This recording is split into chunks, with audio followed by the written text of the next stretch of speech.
যে কোনো সময়ে মরে যেতে পারি এটা মনে হয় সব সময়, যে what's gonna happen tomorrow nobody knows. আমি যন্ত্রণা দূর করতে চাই না, কারণ আগে খুব যন্ত্রণাটা দূর করতে চাইতাম, মনে হতো যে এখন মানে ঠিক করে ফেলতে হবে বা ভালো থাকতে হবে, আচ্ছা আমার খুব কষ্ট লাগছে। এখন আমার মনে হয় আমি ওইটার ভিতর আমি মানে ইটস ওকে, আমি ওইটা তাড়াহুড়া করে মানে বের হওয়ার চেষ্টা করি না। ভাবনা কেমন আছো? ভালো আছি দাদা, আলহামদুলিল্লাহ। যেটা আমরা যে মানে ক্যামেরার বাইরে বসে বলছিলাম যে পৃথিবীতে ভালো থাকাটাই সবচেয়ে ইম্পর্টেন্ট, যে কোনোভাবেই। যে মানে কোনোভাবে। একটা দিন যদি নষ্ট হয়ে যায়, একটা দিন আমরা হয় না ভাবি যে আজকে শুয়ে বসে একটা দিন নষ্ট করি, কিছুটা করি, তো সেটা কি করা ঠিক? আমার এখন হচ্ছে বড় হচ্ছি তো, মানে বড় হয়ে গেছি, আরও বড় হচ্ছি। আমার মনে হয় যে যে কোনো সময়ে মরে যেতে পারি এটা মনে হয় সব সময়, যে what's gonna happen tomorrow nobody knows এটা মনে হয়। তো আমি চুজ করি প্রতিদিন দাদা, নিজেকে চুজ করি। আর মনে হয় যে কিছু না করতে পারলে, যদি এক লাইন কবিতাও না লিখি, এটা আমার সব সময় ছোটোবেলা থেকেই অভ্যাস, যদি কিছু না পড়ি, কিছু না দেখি, তখন মনে হয় যে আজকের দিনটা কিছুই করলাম না। তো আমার কাছের মানুষরা খুব অবাক হয় যে তোমার মন এত খারাপ। হয়তো আমি এই আপনার এখানে আসার আগে হয়তো আমি মানে কথার কথা না, কাঁদি নেই আজকে। তো হয়তো আমি কাঁদছি হাউমাউ করে, তারপর পরক্ষণে আমি ছবি আঁকতে বসে যাই।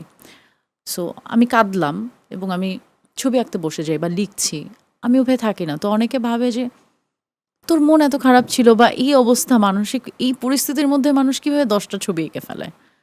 সো আমি পারি কেন যেন, আমার মনে হয় ওই যন্ত্রণাগুলোকে আমি এখানে তো এটা কি ট্রান্সফার এমন করি। ব্যাপার যে ধরো তোমার যদি মন খারাপ থাকে বা তোমার কোনো একটা কষ্ট থাকে, সেই কষ্টের সময় তুমি একটা কাজ করলে তখন সেই কষ্টটা বা যন্ত্রণাটা দূর হয়ে যায়, এরকম কোনো ব্যাপার কি হয়? আমি যন্ত্রণা দূর করতে চাই না, কারণ আগে খুব যন্ত্রণাটা দূর করতে চাইতাম, মনে হতো যে এখন মানে ঠিক করে ফেলতে হবে বা ভালো থাকতে হবে, আচ্ছা আমার খুব কষ্ট লাগছে। এখন আমার মনে হয় আমি ওইটার ভিতর আমি মানে ইটস ওকে, আমি ওইটা তাড়াহুড়া করে মানে বের হওয়ার চেষ্টা করি না। আমি সময় দেই এবং আমার মনে হয় যে সময় আমাদেরকে আস্তে আস্তে হিল করে। সময় আছে সিহেল করে, এটা ভালো কথা বলছো। আচ্ছা, একটা মজার প্রশ্ন করি, হ্যাঁ দাদা। যেটা আমি কালকে চিন্তা করে রাখছিলাম। জি। সেটা হচ্ছে তোমার কাক পছন্দ কেন? ও কাক পছন্দ হচ্ছে, আমি পুরান ঢাকায় বড় হয়েছি। তো পুরান ঢাকায় কাকই ছিল এবং কাকই আমি দেখতাম। তো আমি যে যেখানে থাকতাম সেখানে হচ্ছে আমাদের দেয়ালে সবসময় ১৬ই ডিসেম্বরে বা পহেলা বৈশাখে হচ্ছে আমাদের সবাইকে নিয়ে, পিচ্চি বাচ্চাদেরকে সবাইকে নিয়ে ছবি আঁকা হতো দেয়ালে। পুরা দেয়াল জুড়ে ছবি আঁকা হতো। তো ওইখানে ভাইয়ারা জয়নুল আবেদিনের ছবি আঁকতো, দুর্ভিক্ষুর যে পেইন্টিংটা জয়নুল আবেদিনের। তো সেখানে অনেক কাক আছে ওই পেইন্টিংটা। তো ওই পেইন্টিংটা আমার ছোটোবেলা থেকে খুবই, মানে আমি একবার ওই পেইন্টিং দেখতাম, আবার দেখতাম এই পাখিটাই তো মানে বসে আছে এখানে, বা এই পাখিটাই তো এখানে আছে। সো আমি কাকই আমার একমাত্র পাখি, যেটা প্রথম দেখা। আর কোনো পাখি আমি দেখি নাই। তো ওইভাবে ওই কাকের সাথে আমার এক ধরনের কানেকশন ছোটোবেলা থেকেই তৈরি হয়েছে, যে ওদের সাথে কথা বলা, দেখা। এবং তারপর আমরা যখন ধানমন্ডি চলে আসলাম পুরান ঢাকা থেকে, তখন তো আমি আর কাক দেখি না। তখন তো আমার খুব মন খারাপ। তারপর আমি একদিন ডিসিশন নিলাম যে আচ্ছা আমি বারান্দায় খাবার টাবার দিয়ে রাখি, দেখি এখন কাক আসে কিনা। সাথে সাথেই কাকে এসে পড়ছে, খাবার দেওয়ার সাথে সাথেই, পানি দেওয়ার সাথে সাথেই। তারপর একটা দুইটা, এখন তো 20টা 22টা 25টা কাক থাকে আমার বাসায়, আসে। এখন হ্যাঁ। কিন্তু একটা ব্যাপার তো তুমি জানো কিনা আমি জানি না, যে ঢাকা শহরে কাকের সংখ্যা অনেক কমে গেছে। হ্যাঁ, কিন্তু আপনি আমার বাসায় পাবেন। এটা অবাক করার মতো ব্যাপার, কারণ হ্যাঁ। কাকের সংখ্যা কমে গেছে। এটা কিন্তু একটা বিরাট বিপর্যয়। হ্যাঁ, এটা আসলে একটা বিরাট বিপর্যয় যে কাকের সংখ্যা কমে যাওয়াটা, মানে এটা অ্যালার্মিং কিন্তু। কাক হচ্ছে প্রকৃতির ধাঙর বলে, সব ময়লা টয়লা পরিষ্কার করে ফেলে কিন্তু কাক। হ্যাঁ, যদিও এই কথাটা আমার পছন্দ না, যেহেতু আমি ভালোবাসি। হ্যাঁ, না সেটা সেটা হ্যাঁ, ডিফারেন্ট হ্যাঁ, ইস্যু, হ্যাঁ, হ্যাঁ, সেটা হ্যাঁ। Different issue. তো তো তুমি তুমি এই যে শিল্পের বেশ কয়েকটা মাধ্যমে তুমি কাজ করেছো। ছোটবেলা থেকে তুমি নাচ করতে, জি, তারপর অভিনয়টা দিয়ে মানুষ তোমাকে চিনেছে জি, জি, জি, বেশিরভাগ ক্ষেত্রে। জি, জি, মডেলিং করেছো, জি, বিভিন্ন ব্র্যান্ডের অ্যাম্বাসেডর হয়েছো। জি, তারপরে আমি যদি বলি তুমি উপন্যাস লিখেছো, জি, কবিতা লিখেছো, জি, এখন ছবি আঁকতেছো। জি। আর কি করবা? জানি না আর কি করব। বাট আর কি কিছু করা বাকি আছে? আসলে আমি কিছু করতেই চাই নাই দাদা কখনো। আমি খুবই আমি কিছুই করতে চাই নাই। আমি কালকে লিখছি আমার আমার আমি নাক ফুটা করছি পরশুদিন। সো আমার খুব ইচ্ছা ছিল আমি বিয়ের সময় নাক ফুটা করব। সো আমি খুব নর্মাল চিন্তা করতাম, সাধারণ মেয়েদের মতো, একদম সাধারণ। পুরান ঢাকায় বড় হয়েছে তো আমার ভাই বোনদের অনেক আগে আগে বিয়ে হয়ে যেত।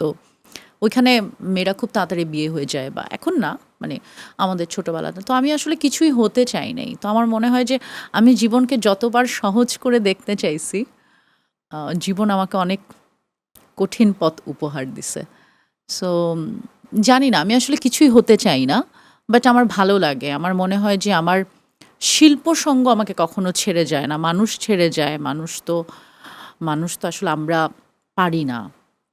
আমার এখন মনে হয় আমরা যদি মা বাবা এটা না জানতাম যে এটা আমার মা, এটা আমার বাবা, এটা আমার ভাই বোন, এই যে ব্লাড কানেক্টেড রিলেশনশিপ, মানুষ মনে হয় মা বাবাকেও ছেড়ে চলে যেতে পারতো, মানে তাদের সাথেও সম্পর্ক রাখতো না। এটা হয়তো বিদেশে তো এরকমই হয়। বিদেশে তাই দেখা না? যায় যে একটা 18-20 বছর হয়ে গেলে তখন তাকে আলাদাভাবে তাকে সবকিছু করতে হয়। হ্যাঁ, হ্যাঁ, তারপর তারা মা বাবার খোঁজও রাখে না।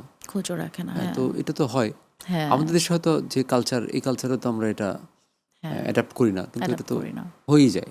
হ্যাঁ, কিন্তু ওই যে আমি যে প্রশ্নে ছিলাম হ্যাঁ, যে এই শিল্প সঙ্গ। এই মাধ্যমের, শিল্পের মাধ্যমের যে কটা মাধ্যমের কথা বললাম, এর মধ্যে তোমার মানে সবচাইতে পছন্দের জায়গা কোনটা? আমার সবচেয়ে পছন্দ তো দাদা আমার নাচ, যেটা আমি সব সময় করতে পারি না, হয় না, হয়ে ওঠে না। নাচটা আমার সবচেয়ে পছন্দ। আমি তো সারা জীবন আসলে ক্লাসিক্যাল ডান্সারই হতে চাইছিলাম, এবং আমার নাচের টিচারই হওয়ার ইচ্ছে ছিল। এটা আমার গোল ছিল যে আমি আমার গুরুদের মতো আমিও টিচার হব, এবং আমি ফার্স্ট ক্লাস ফার্স্ট ছিলাম। আমি সবসময় নাচে ফার্স্ট হতাম, কখনো সেকেন্ড হই নাই।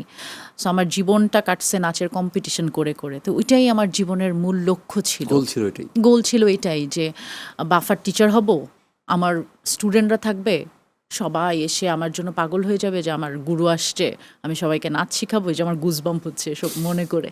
সো এটা আমার ড্রিম ছিল, বাট নায়িকা হয়ে গেছি। না, আমি দেখলাম তোমার যে তোমাকে স্টাডি করতে গিয়ে দেখলাম, এর আগেও জানতাম জি, অনেক নাচের পুরস্কার।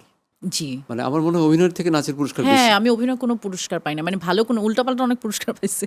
অনেক অ্যাওয়ার্ড ফাংশনে যেগুলো আমাদেরকে টাকা দিয়ে নিয়ে যায়, ওগুলো পুরস্কার পাইছি। ভালো কোনো পুরস্কার পাই নাই অভিনয়ের জন্য। কিন্তু নাচের ক্ষেত্রে অনেক পুরস্কার নাচের ক্ষেত্রে আছে। জি, আমার ন্যাশনাল অ্যাওয়ার্ড ৩টা, তারপর হলদিয়া উৎসবে, আচ্ছা, ওই যে মালয়েশিয়ায়, একটা অনেক জিনিস কি জায়গায়। বল, টাকা দিয়ে নিয়ে যায় মানে আমি এটা বুঝলাম না। ও আচ্ছা, আচ্ছা। না, বিভিন্ন অ্যাওয়ার্ড প্রোগ্রামে তো এখন মানে মানে পারফর্ম করার জন্য আমাকে স্পেশাল না, পারফরমেন্স না, মানে ধরেন আপনি যাবেন just because of you are a celebrity, আপনার প্রেজেন্সটা থাকবে, আচ্ছা, আচ্ছা। আপনাকে পয়সা দিবে, আপনি অ্যাওয়ার্ডটা নিবেন, এরকম হয়। মানে ওগুলা কোনো এরকম অ্যাওয়ার্ড না, মানে আহামরি কোনো, মানে এটা তো সবাই জানে। আমি কি নতুন কিছু বললাম? সরি, আমি বলি আপনার সাথে ইন্টারভিউ দেয়া দাদা না, ডিফিকাল্ট। এটা আমরা একটু দর্শক অনেকে তো বোঝে না, তাদেরকে বোঝা দিলাম যে আসলে হ্যাঁ, এরকম। অনেকে আসলে আবার টাকা দিয়ে অ্যাওয়ার্ড নেয়, যারা হয়তো সেলিব্রিটি না, যারা হয়তো, অনেকে আছে যারা অ্যাওয়ার্ড নিতে চায়, অনেকে আছে না নর্মাল মানুষ, বাট অ্যাওয়ার্ড প্রোগ্রামে যেতে চায়। অনেকে তো আছে, অনেক বিজনেসম্যানরা আছে, অনেক অনেক মানুষই আছে, অনেক অন্য প্রফেশনের মানুষ আছে যারা অ্যাওয়ার্ড নিতে চায়। সো কিছু মানুষকে টাকা তাদের কাছ থেকে নেওয়া হবে, আবার আমাদেরকে দেয়া হয়।